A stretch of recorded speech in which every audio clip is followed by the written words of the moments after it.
Happy Families podcast. It's the podcast for the time-poor parent who just wants answers now. As part of a team, there are certain things that you just have to do to make the team function. And as a family unit, we're a team. We work together. And now here's the stars of our show, my mum and dad. G'day, this is Dr. Justin Coulson. I'm the author of 6 books about raising happy families. I'm here with my wife, Kylie. She's mum to our 6 children who are mostly happy most of the time, except for the times that they're not. And today we are really excited to talk to you about pocket money. It's a conversation that has been floated our way from numerous messages, podcasts at happyfamilies.com.au. Before we talk about pocket money, there is a webinar tonight, and I want to give it a really quick plug because it's an important one. Paul Dillon runs Drug and Alcohol Research Training Australia, and he is one of the most knowledgeable people about drugs in the country. We've got a webinar that we're doing together, Pot, Pills and Parenting.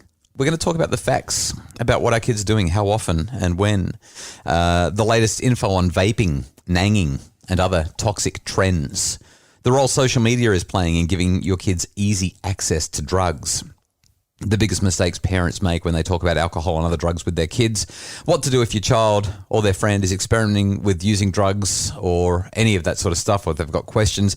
It's going to be an absolutely brilliant webinar. If you are a Happy Families member, you get access to it as part of your membership, which could be as little as $12 a month or $17 for premium members. If you're not a member, it's $30. All the details are on our Facebook page. That's the plug for Pot, Pills and Parenting with Paul Dillon and myself tonight.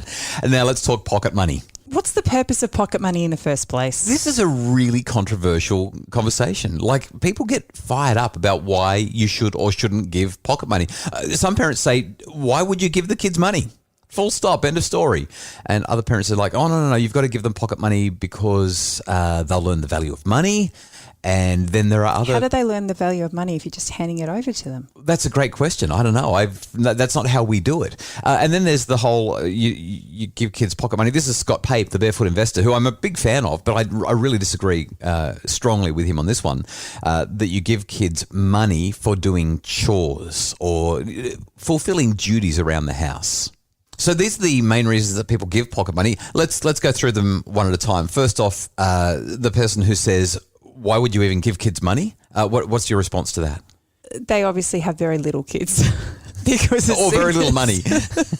As soon as your kids actually are old enough to understand that there are needs and wants, they're asking for it. So whether or not you're giving them pocket money, you are consistently dipping into your pocket to provide for them. Okay. Why? What about getting paid for jobs around the house, doing chores, making your bed, getting ticks on the chore chart so that at the end of the week you get your 50 cents or you get your $2? You don't like that? You're looking at me funny. I mean, we've talked about this. What's the issue? No, it goes against everything I believe. You know, as part of a team, there are certain things that you just have to do to make the team function. And as a family unit, we're a team. We work together. We're all responsible for the greater good of how that team functions, how our household functions. And so in order for me to, you know, if I start paying my children to do jobs that they otherwise should just do because they're part of a team, then all of a sudden... Everything's negotiable. Everything is. And why am I not getting paid? Yeah. When was the last time someone paid you for doing the dishes or cooking that meal? It doesn't happen, right? So that's our main argument for the two things. You just don't give kids money, but eventually you have to give them stuff anyway, or making them work for their pocket money.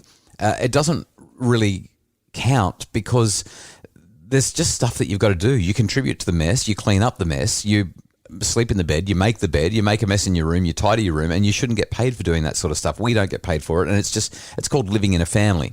Well, it sets them up for failure because once they leave home, nobody's paying them to do those things. And the reality is that as the children get older and the jobs get harder, or even if they don't get harder, kids start to work out the process, and all of a sudden the 50 cents you were paying them to stack the toilet roll holder or clean the toilets or scrub the shower or whatever, it's not enough. And so you just have to keep adding on top of. Yeah. The other thing that goes on with this as well is you say, I'll give you $5 if you tidy your room. And what's the quality of the room tidying? Like the level of accountability you've got to be in there, you're checking everything, you're getting cranky at them. They look for the quickest and easiest way to get the $5 rather than doing the sort of job that we would want them to do. So we are not fans of any of those approaches. I'm a big fan, though, of giving kids pocket money so that they can learn about money. So let's talk about the ins and outs of pocket money, how old the kids should be, how much they should get, and any other questions that you've got about pocket money right after the break. It's the Happy Families Podcast. Imagine a home where discipline got results without anyone having to feel bad or in trouble.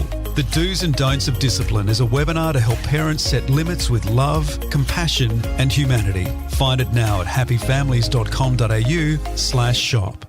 It's the Happy Families Podcast, the podcast for the time poor parent who just wants answers now. And today we're talking about pocket money. How, why, when, who gets pocket money? So I reckon the first question that we've got to consider is how old should children be when they get pocket money? Pretty simple answer for this one. Once the kids are old enough to understand maths and money. Children, you know what it's like when the tooth fairy comes, right?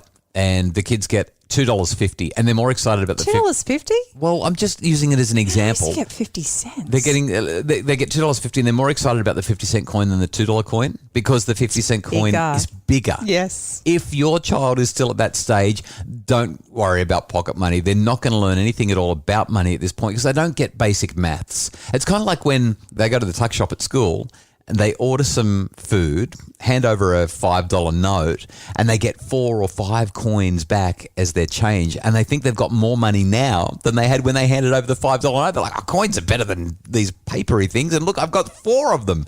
So we want to make sure, I reckon somewhere around the age of 6, maybe even 7, is probably about the right age for pocket money. So we've ascertained that we want to wait to pay our children pocket money until they've got an understanding, a mathematical understanding of the value of numbers. Yeah. Because that's going to help a lot with that process. So the next thing we're kind of going to look at then is how much should we pay them? I hate this question, mainly because I'm stingy. And we've had so many arguments, haven't we, about how much we should pay the kids. And I'm kind of like, yeah, I'm not paying them anything. I want them to learn about money, but I don't want to have to dip into my pocket. But we've had 6 children.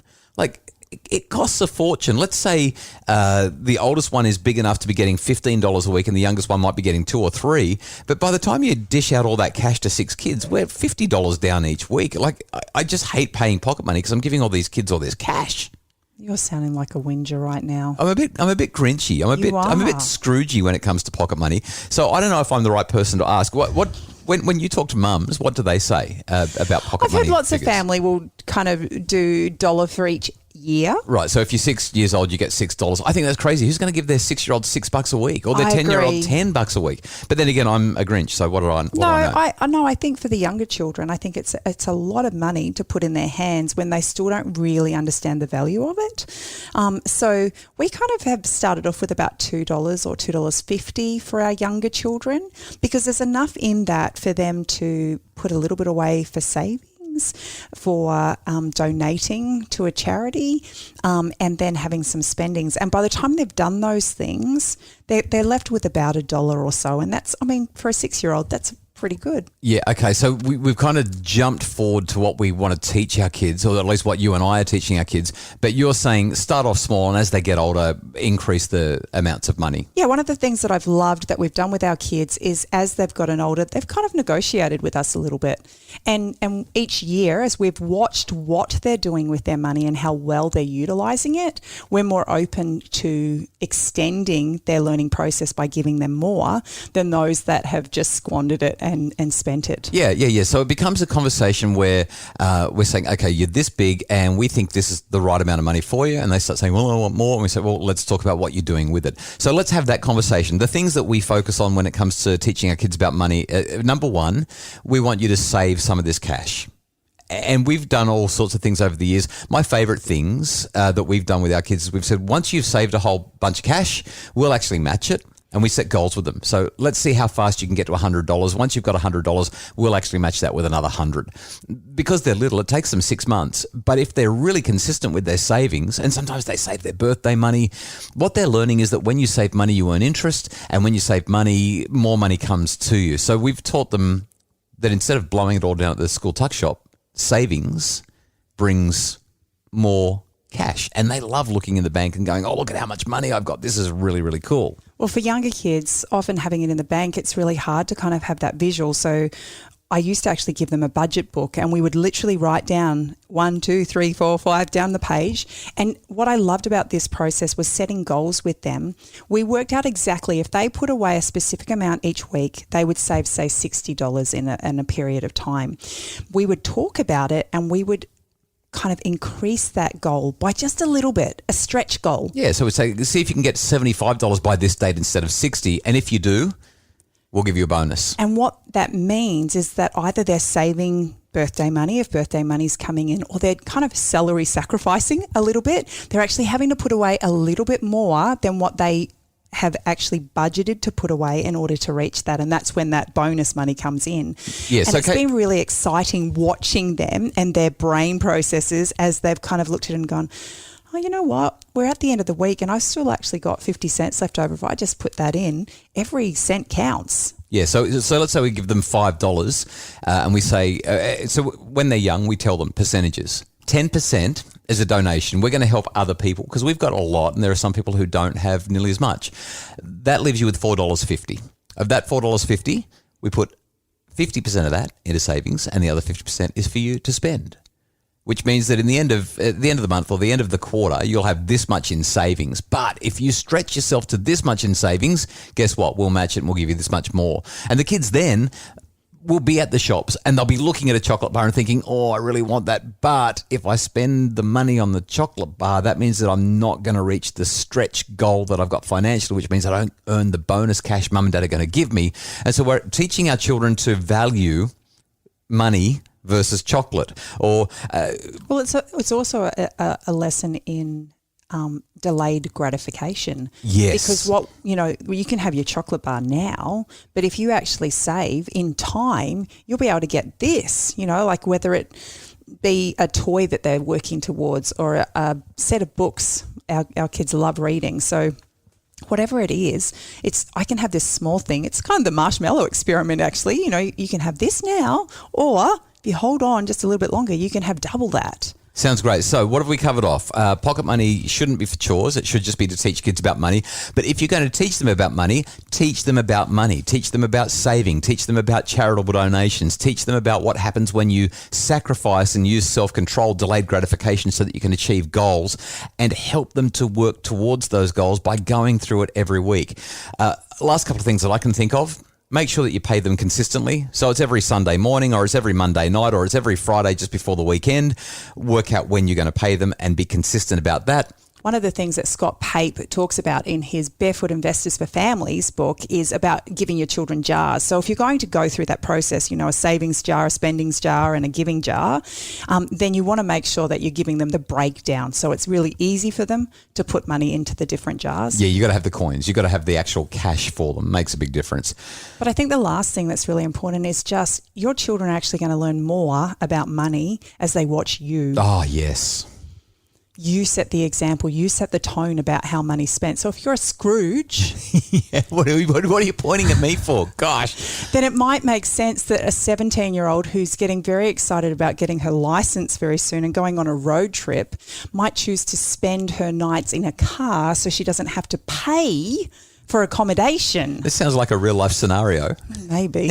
Holy smokes. This is a really important thing though. The things that we say about money become our children's internal dialogue or monologue about money. If we say, what do you think? Money grows on trees around here? Of course it doesn't. Then we teach our children scarcity. If we just throw money at stuff without thinking, we teach children that money has no value.